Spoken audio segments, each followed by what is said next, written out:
Hilchos Nezirus Perek Revi, the laws of the Nazir, chapter 4. Today we need to put on our math caps a little bit. It's not that complicated, but just going to have to follow a little bit of the calendars that the Rambam will describe. Because the topic today is going to be what to do when two Nazir vows overlap. A person takes a vow to have two separate terms of being a Nazir, and the question is how to make them both work together. Especially because at the end of a Nazir term, there's a whole special procedure that has to be followed, which we mentioned a couple of times in the past. We're going to learn at length in chapter 8. But it's basically called Tiglachas Tahara. Tiglachas Tahara means the pure shaving. That means if you finished your whole term successfully, you stayed the whole 30 days or whatever it was, you didn't drink wine, you didn't shave your head, you didn't come into contact with a dead body, then you would go to the Bet HaMikdash in a special room where you would then get a haircut and bring 3 special korbanot, and you would throw the hair under the fire, under the pot that was cooking the korban. Then you would take some of it home, some of it would go to the Kohanim, some of it would go to the Mizbeach. Was the hair?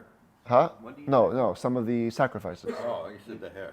No, did I say the hair? No. Some of the korbanot you take home, you eat with your family and friends. Some of it stays in the temple for the Kohanim, and some goes into the Mizbeach. The point is, this whole procedure could only be done once you finished your term of being a Nazir. So keeping that in mind, that's going to come into play what do we do when we have two terms of Nezirus coming in together. Halacha Aleph ha'omer hareini Nazir. Typically, when a person says, I am a Nazir, hareze megaleach tiglachas tara yom echad u'shleishim. So when does he do the shaving of purity? In other words, when does he do that final procedure in the Beis HaMikdash? On day 31. Because a term of Nezirus is for 30 days. So if we look at here, you have on day number 1, the person said, I'm a Nazir.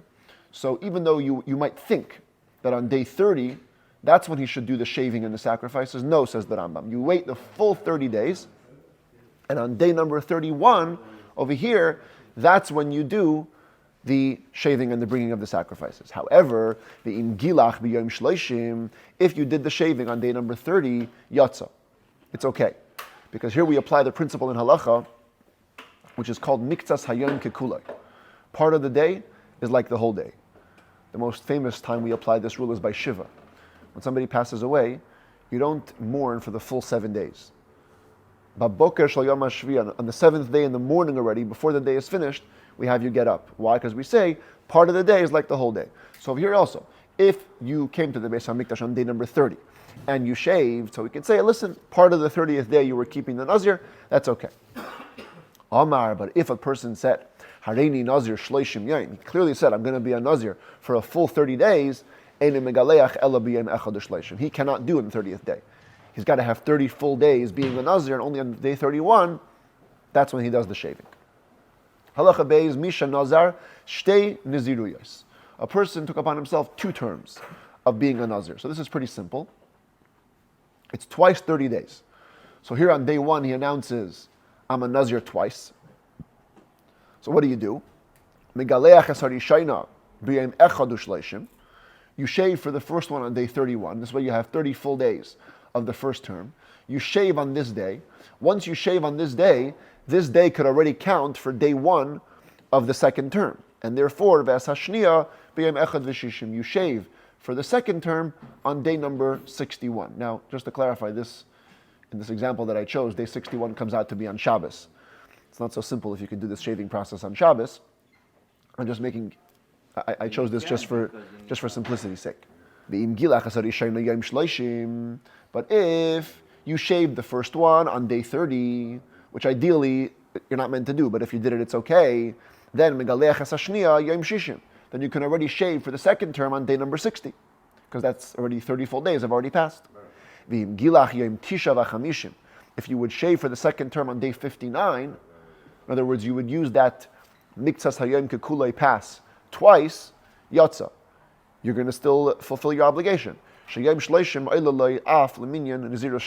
day number 30, where you would shave over here, would already begin to count for day 1 of the second term.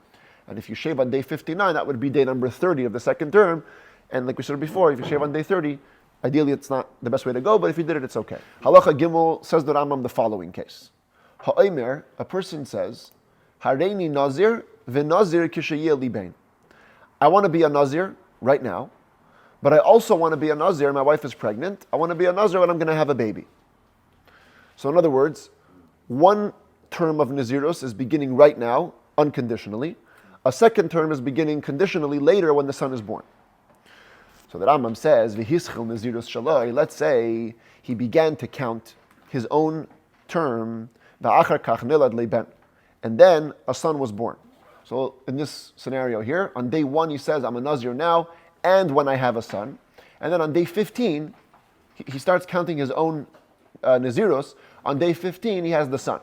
The question is, should he interrupt the count that he already began and now do the second vow, or should he finish the first count? Says the Rambam, you finish the first.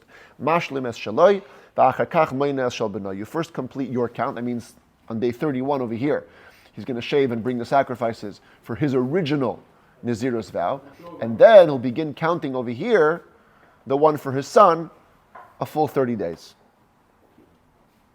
Omar, but if he said the opposite, Hareini Nazir kishayeh liben, v'hareini Nazir kach v'kach yoim. First he said, where's my slide over here? Oh, I'm a Nazir when I have a son, and also I'm going to pick the example for 30 days. Okay, the Rambam says kach v'kach, such and such amount of days. We're picking 30 to make it simple. A person says, I'm going to be a Nazir when I have a son, and I'm also going to be a Nazir for 30 days. V'hischil b'Nezirus shaloi. And here too he began his own term. And then his son was born in the middle on day 15. So here says the Rambam, Poisek Nezirus shaloi, umaynes shal benoi, v'achar kach chayzer umashlim es shaloi.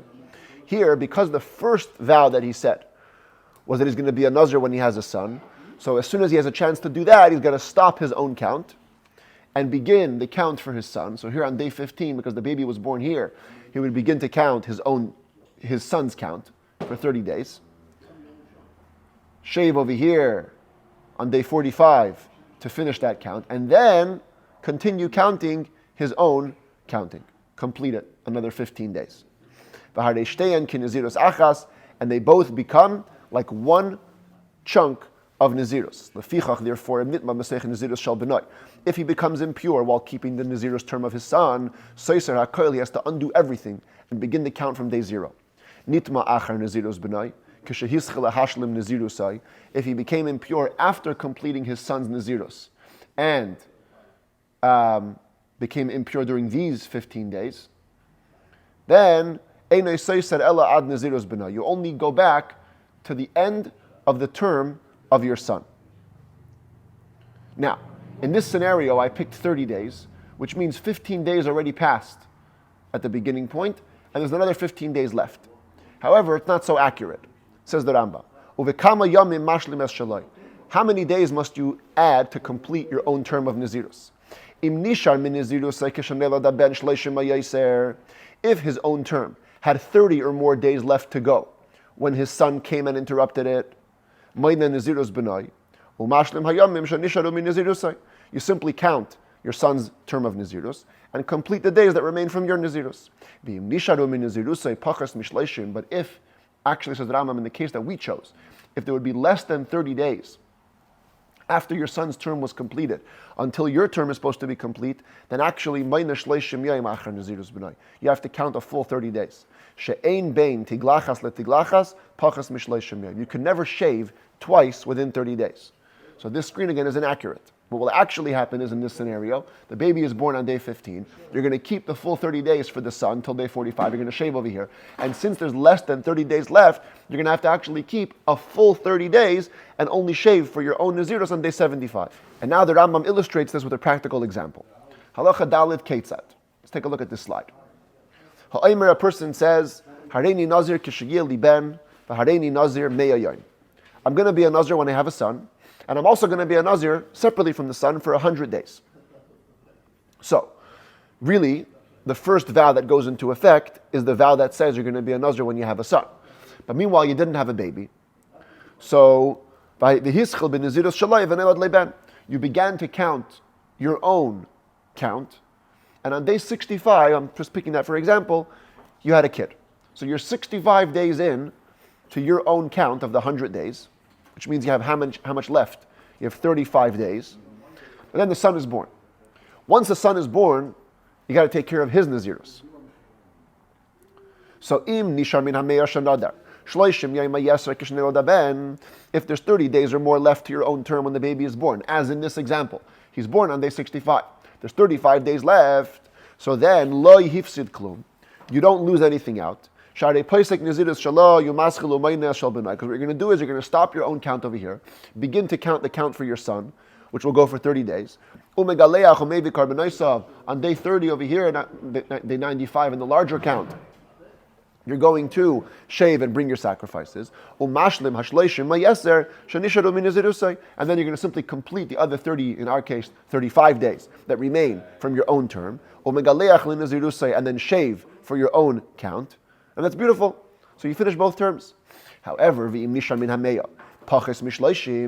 if there's less than 30 days left after the Nezirus of your son, then you have to undo and go back all the way till 70 of your count. In other words, you got to keep another 30 days of your count. Ketzad, what would that look like, for example? Again, a practical example here. The Rambam picks a case, the baby would be born on day number 80. So you're counting of your own count 100 days, 80 days. Comes your son and he's born over here. So, you got to interrupt. Count your son's count for 30 days. That's till day 110. Complete it. And shave. Now, technically, if you would go back to finishing your count, all you have left is 20 days. But 20 days is not enough. You got to have minimum 30 days. So therefore, you're going to count again from after the shaving over here for a full 30 days. So you're going to be losing the time from before the baby was born. You're going to lose 10 days. From the day 70 till the day the baby was born. And the same will apply in all similar cases. Halacha Vav. A person says, he makes a double vow. I'm going to be a Nazir in 20 days from now. So in 20 days from now, I'm going to start a 30-day term of Nezirus. Then he says, you know what? Actually, right now, I'm going to be a Nazir for 100 days. So here's the, right? I'm a Nazir after 20 days and for 100 days starting now. So since you said that the second term of 100 days starts now, you got to start that now. So what do you do? Count, begin the 100-day count 20 days, then you got to stop. Why? Because after 20 days, you said your original vow goes into effect. Begin to count 30 days, which is the 30 days you promised to keep after 20 days. So after those 30 on day 51, you shave and bring your sacrifices. Then just count another 80 days. Conclude your vow at day 121. It's beautiful. That's a mistake, right? It should be day 131. Day 131, another 80 days. To complete the 100 which you made as the second vow. And then you shave and you bring your sacrifices. Beautiful. Halacha Zayin. Similar case, one variation. Amar, a person says, Hareini Nazir la'achar esrim yoim, v'hareini Nazir me'ata. He says, I'm going to be a Nazir after 20 days, and I'm also a Nazir right now for 30 days. So, unlike in the last case, where you can just start counting your own count and then finish it after the second vow, here, because the count that begins now is only for 30 days, you're going to anyway have to count another 30 days afterwards. There's not going to be enough time to finish a full term in between those two shavings. Therefore, says the Rambam, what you should do is count the 30 days right now, a full 30 days, and shave on day 31.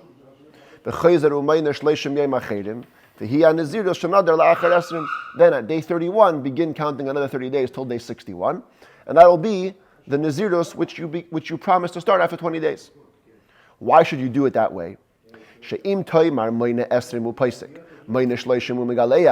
if you say, no, let him count 20 days, stop, and right here at day 21, let him fulfill the vow of after 20 days, count 30 days and shave over here, well, nisharu min Nezirus shehischel ba'asara yom bilvat. It's only going to remain from the original Nezirus 10 days, and that's not enough. Ve'ein bein tiglachas tara. The tiglachas tara lo'ilam pachas b'shloshim yom. There can be no less than 30 days between one shaving and the next. So anyways, at here day 51, you're going to have to count another 30 days to finish your original count. So therefore, instead of starting in the first 20 days, just do the full 30 first, and then the second 30 second, and there after 2 months you'll be done. Halacha ches amar hareini nazir la'achar esrim yom. A person says, I'm going to be a nazir for 30 days after 20 days. The chazar v'amar, but then he says, hareini nazir oila me'ata. I'm going to be a nazir forever starting now. So that supersedes. Loi chalal of Nezirus, shenadar bar yishayna. The first vow of Nezirus for 20 days later doesn't take effect because right now you're a nazir for life. Similarly, if he says, hareini nazir shimshen la'achar esrim yom. We saw this yesterday. Special category of being a nazir like Samson, Shimshon. You only have the prohibition of shaving your hair and drinking wine. You don't have the prohibition of touching corpses. So a person says, I'm going to be a nazir like Shimshon. It's starting in 20 days from now. The chazar va'amar hareini nazir me'ata. And then he changes his mind and says, I'm going to be a nazir, regular nazir. Starting now, you do not shave ever for this Nezirus, which begins now, because by the time it's over, you're already a nazir like Samson. Nazir like Samson cannot shave, and then the 20 days roll into the nazir of Shimshon. So you'll never be able to shave for the first period of Nezirus. Halacha Yut. Misha Amar, if a person says, Hareani Nazir Yom Echad Lifnei Misasi. I'm going to be a Nazir one day before I die. So you can't drink wine, you can't become impure to corpses, and you can't shave forever, because today might be the day before you die. Halacha Yud Aleph, a wonderful halacha. From here we see that the Rambam and Jewish law believes that Moshiach can come every day. Ha'omer, if a person says, Hareini Nazir b'yayim shem ben David babai. I'm going to be a Nazir on the day Moshiach comes. Im b'chol nadar, if he made the vow during the weekday, hareza asr la'ilam, he's always forbidden. Because every weekday, it's certainly possible that Moshiach can come. Being b'Shabbos b'Yom Tov nadar, if he made the vow on Shabbos or Yom Tov, oisa Shabbos or oisa Yom Tov mutter. That day, that Shabbat, that holiday, he's actually allowed to drink wine and do everything else. But from then on, he's forbidden. Why on that Shabbos is he permitted? Because in the Talmud it's an unresolved question, it's a doubt whether Mashiach can come on a Shabbos or a holiday. So because it's a doubt, because we always go in doubt leniently when it comes to Nazir, so the day you made the vow is not going to take effect. And the next day, on Sunday already, since Moshiach can come that day, the Nezirus takes effect. Once it takes effect, it never gets undone. The next Shabbos, which is a day in doubt, doesn't undo the Nezirus which already came upon you on the Sunday before, and therefore it stays in effect. Now, every day is also, you can say, a doubt whether Mashiach's going to come. So if on Shabbos or Yom Tov it's a doubt, and therefore we're lenient, why not be lenient every day? So there's a core difference that Radvaz explains between being certainly in doubt or uncertainly in doubt. Every day, we don't say we're not sure whether Mashiach's going to come. We say it's for sure possible that Mashiach can come today. On Shabbos or Yom Tov, the whole possibility is uncertain. Therefore, it's in doubt. Why? Why is it in doubt on Shabbos? So the Talmud deals with the question of what's called yesh tchumin l'mayla me'asara. We're not allowed to walk a certain distance on Shabbos. The question is, do those distances apply once you go higher than 10 tfachim off the ground? Is it only walking, or is it also in the airspace?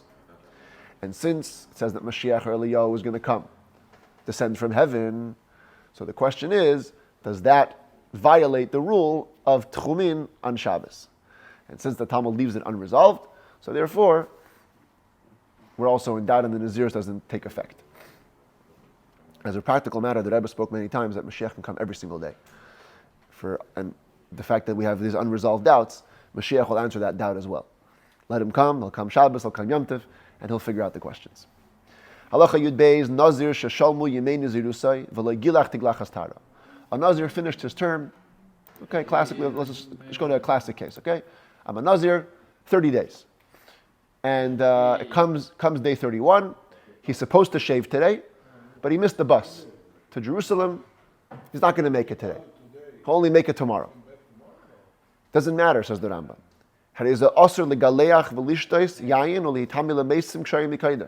Even though technically today he could have shaved, since he didn't, he's got to keep all the laws. He's still a Nazir. He can't shave, he can't drink wine, he can't become tummy to corpses, as he was before. All the precise laws of Nezirus are still upon him. So much so that if he does violate those prohibitions, he gets lashes. A person made a vow to be a Nazir, but then he thought that it wasn't a binding vow. And so he was treating his vow permissively, drinking wine, etc. After some time, he asks a Torah sage and he finds out, whoops, it was actually a good vow and I had to keep all the laws. You keep on counting from the day that you made the vow. Even though you violated it days before, that's still day one. The rabbi said, you know what, as a stringency, you should keep extra days to make up for those days which you violated permissively. What would that look like? A person makes a vow to be another 30 days. And for 10 days he violated the vow, drinking wine. And the next 20 days he kept well. He behaved with prohibitions. After the 30 days are over, he asks the sage, and the sage realizes that yes, it was a real vow. He should count another 10 days from the day he asked to make up for the 10 which he acted permissively on. If he drank wine or shaved or became impure during these 10 days, so since biblically he's not bound by it, so we can't hold him accountable biblically. However, the rabbis will give him lashes of the rabbis. When do we say this? If it was a small term of Nezirus, a regular 30-day term. But if it was a long term anyway, as long as he keeps 30 days adhering to all the biblical rules, he's good. Even if most of the days he transgressed and acted permissively on his Nezirus days, doesn't matter. Keep 30 days and you're good. If he doesn't observe the prohibition at all, then we don't pay attention to him at all. Basically, we don't even allow him to release his vow. He's got to go and at least some of the days, 30 days, treat with the seriousness of being a Nazir. So much so that the Rambam says, "Kol beis din sheniskakin lai lezeh by any court that will pay attention to such a person, umediin le'elu shemizalzelin bin nedarim she'ein chayavim min atayra," and you tell these people who treat their vows cheaply that they're not obligated biblically, or they treat them leniently, or they open doors for them. We put that court into excommunication. People that are treating vows cheaply should not be treated cheaply. You have to let them know what they're doing is wrong. If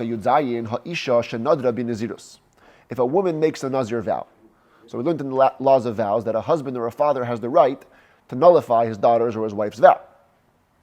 So a woman makes a vow to be a Nazir. She keeps her full 30-day term, beautiful, brings her sacrifices. One of the sacrifices was slaughtered, and its blood was already sprinkled. We're going to see at length in the Rambam's 8th book that the way you bring a sacrifice is that after you slaughter it, on the Mizbeach, where's my picture here? On the Mizbeach, the Kohen would sprinkle the blood of the sacrifice on the corner of the Mizbeach. So once the blood was sprinkled, the Achar Kach Shama Baila, and only then the husband heard about the vow, Afal Pisha Adayin Le'gilcha, even if she didn't shave yet, Eina Yachal Lehafer, he cannot nullify her vow. But if it was before the sprinkling of the blood, he can nullify it. When do we say these laws? When it comes to a shaving of purity. In other words, she kept her term properly, and she's finishing up. This is when the sprinkling of the blood is the deciding factor, whether he can nullify it or not. But if she became impure during her term, and therefore needs to go through the shaving and bringing sacrifices of impurity, as we're going to learn later, he can nullify the vow, even if she already brought the sacrifices associated with the impure shaving. Why? Fair. He can nullify the vow. the husband can't. Yes, in this case. Why? Because what's a shaving of impurity? Shaving of impurity means the whole term is canceled. You got to start the count again from new. So since at this point, even though she already brought the sacrifices, she will have to count again 30 days of Nezirus, so the vow is still upon her, and therefore in that way the husband still has the right to nullify her vow if he wants.